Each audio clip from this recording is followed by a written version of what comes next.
In the space of 6 hours on Tuesday night and Wednesday morning, two high-profile assassinations were carried out which will reshape the Israel-Hamas war and the Middle East as a whole. First, the IDF strike on Beirut that killed senior Hezbollah commander Fouad Shakir, and the alleged Israeli strike in Tehran that eliminated Hamas chief Ismail Haniyeh. And a common theme is being uttered by Iran and its proxies. The commander-in-chief of the IRGC has announced that the Iranian response is definitely coming. Therefore, the Israelis will receive the appropriate response to this terrorist operation. This is a crime committed against a guest of the Islamic Republic. Its perpetrator, the Israeli occupation, must pay the price. And in a televised address following the assassination of Fouad Shakir, Hezbollah chief Hassan Nasrallah did not hold back on his threats towards Israel. Today, I don't want to make speeches.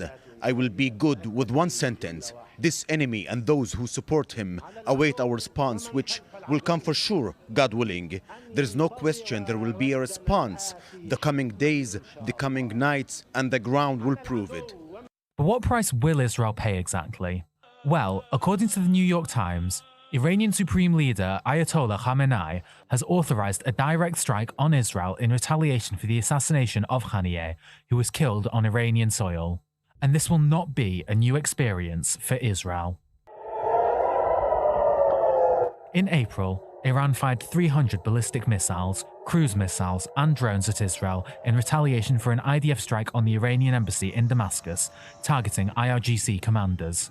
Thanks to a concerted effort from Israel's aerial defense systems and the air forces of the US, UK, and Jordan, 99% of missiles were intercepted, and only minor damage was reported. But this time, Israel is bracing for something even bigger. According to the New York Times report, this attack will be a similar combination of drones and missiles, but will be fired from all angles. From Gaza, from Lebanon, from Syria, Iraq, and Yemen. This will attempt to overload Israel's defense systems and make it harder to intercept the missiles.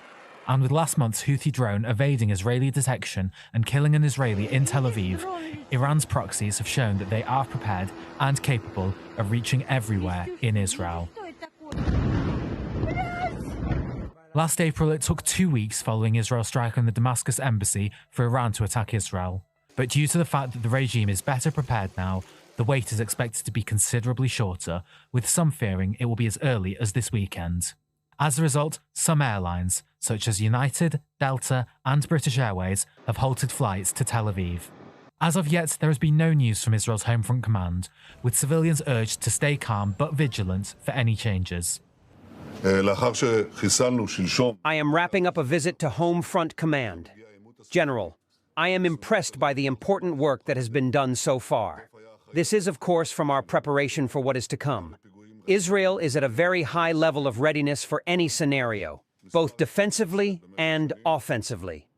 We will exact a very heavy price for any act of aggression against us from any arena. And if Israel learns its lessons from its successes in April and utilizes help from its allies once more, then there is a greater chance that damage and fatalities will be minimized from the now imminent Iranian attack.